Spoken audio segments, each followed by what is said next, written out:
ফিরে এলাম তালের আরেকটি রেসিপি নিয়ে। এবারে তালের পাটিসাপটা। তাল দিয়ে আসলে এত কিছু রান্না করা যায় যে একটা ভিডিও দিয়ে সেই রেসিপি দেওয়া খুব মুশকিলের হয়ে যায়। আমি যদিও তালের সবকটি রেসিপি অন্তত 4খানা আগে একসঙ্গে পোস্ট করেছিলাম, কিন্তু আমার মনে হলো এগুলো আলাদা করে দেখালে বোধহয় সুবিধা হবে। তালের পাটিসাপটার জন্য আমাদের লাগবে অ্যারাউন্ড হাফ কাপের মতো গ্রেটেড কোকোনাট বা নারকেল।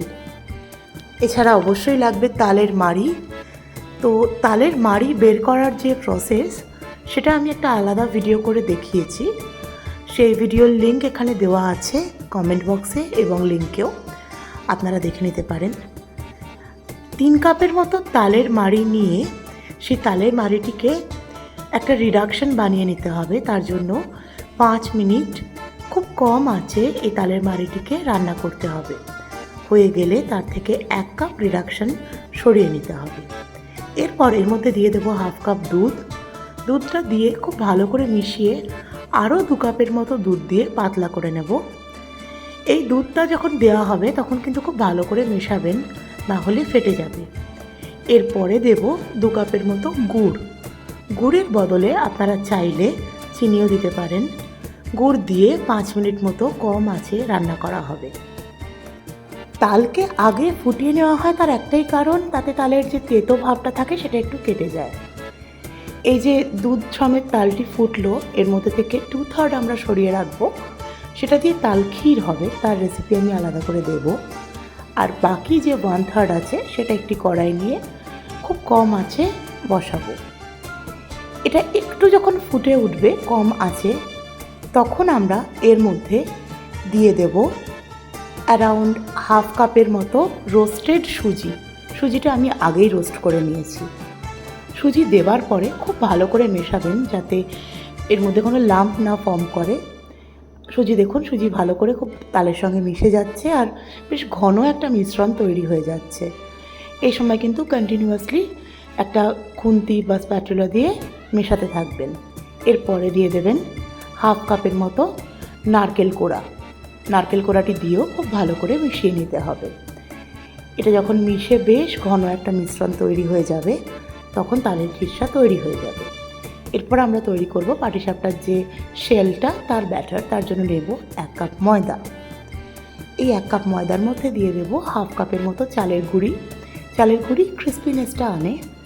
দিয়ে দেব আরও 1/3 কাপ রোস্টেড সুজি। এটা দেওয়ার পর দিয়ে দেব সেই যে আমরা খানিকটা তালের রিডাকশন সরিয়ে রেখেছিলাম তার অর্ধেকটা। এটা দিয়ে এরপর দিয়ে দেব হাফ চামচের মতো নুন। এরপরে আমরা এর মধ্যে দেব হাফ কাপ গুড়।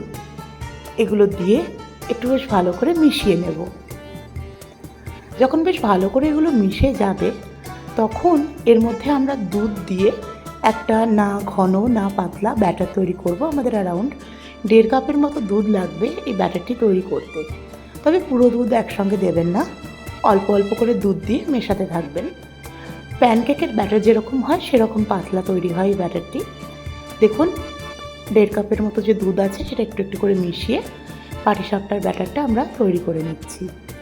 এর মধ্যে আমরা যদিও আগে খানিকটা তালের রস দিয়েছি, কিন্তু বাকি যে হাফ কাপ ছিল সেটাও দিয়ে দেব, তাতে তালের ফ্লেভারটা আরও বেশি করে আসবে। এটা দিয়ে খুব হালকা হাতে একবার মিশিয়ে নেব। তারপরে এই যে পাটিসাপটার ব্যাটারটি তৈরি হলো, এটাকে 15 মিনিট আমরা রেখে দেব।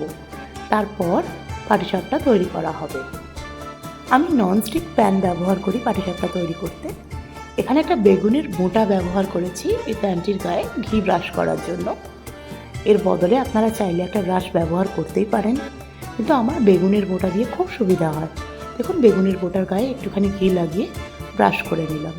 খুব ভালো করে প্যানের মধ্যে এই ঘিটা লাগানোর পর 1 হাতা যে ব্যাটার তৈরি হয়েছে সেটা দিয়ে প্যানকেক যেরকমভাবে আমরা করি ঠিক সেইভাবে একটা গোল লেয়ার তৈরি করে নেব।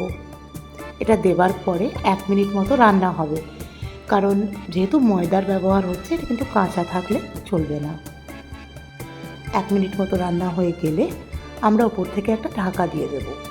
ঢাকা দিয়েও কম আঁচে 1 মিনিট রান্না হবে। এরপর যখন ঢাকাটা তোলা হবে, দেখলেই বুঝতে পারবেন যে পাটিসাপটা কিন্তু কাঁচা নেই, রান্না হয়ে গেছে। এরপর একটা হাতা দিয়ে খুব হালকা করে পাটিসাপটাটিকে লুজ করে নেব প্যান থেকে, কারণ এর উপরে আমরা দেব যে ফিলিংটি তৈরি করা হয়েছে বা ক্ষীরসা সেইটি।